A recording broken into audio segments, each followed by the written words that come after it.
I'm, Tom. Just your average guy with a not-so-average hobby. Every year, I transform my basement into a winter wonderland. Department 56 Christmas villages are my passion. Each piece, a tiny work of art. I've been collecting for years, ever since my grandmother gave me my first piece. There's something magical about these miniature worlds frozen in time. The glowing windows, the intricate details, the sense of a perfect Christmas. Each figurine has its own story, its own place in this little world. Positioning them just right is an art in itself. The magic doesn't just happen. It takes hours of work to bring this village to life, but it's worth every second. Little did I know my collection was hiding an incredible secret. One that would change everything I thought I knew about my little winter wonderland.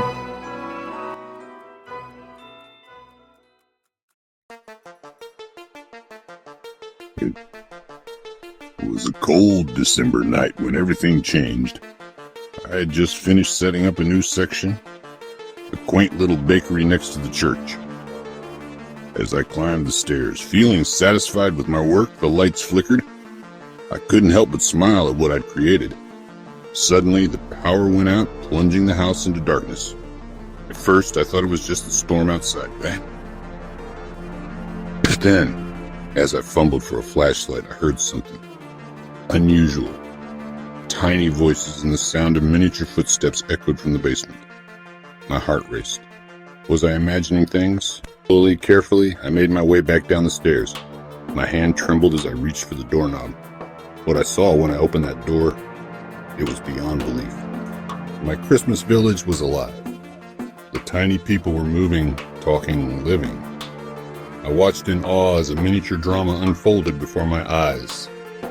The mayor was in an argument with the shopkeepers about holiday decorations. It seemed the tradition of decorating the town square was causing conflict. Some wanted grand displays, others preferred a simpler approach. Their debate was threatening the harmony of their little world. Somehow, I knew I had to help.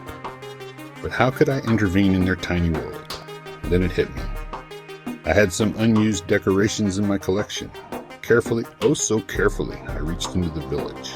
The tiny people froze, staring up at my giant hand in wonder and fear. To my relief, they seemed to love it.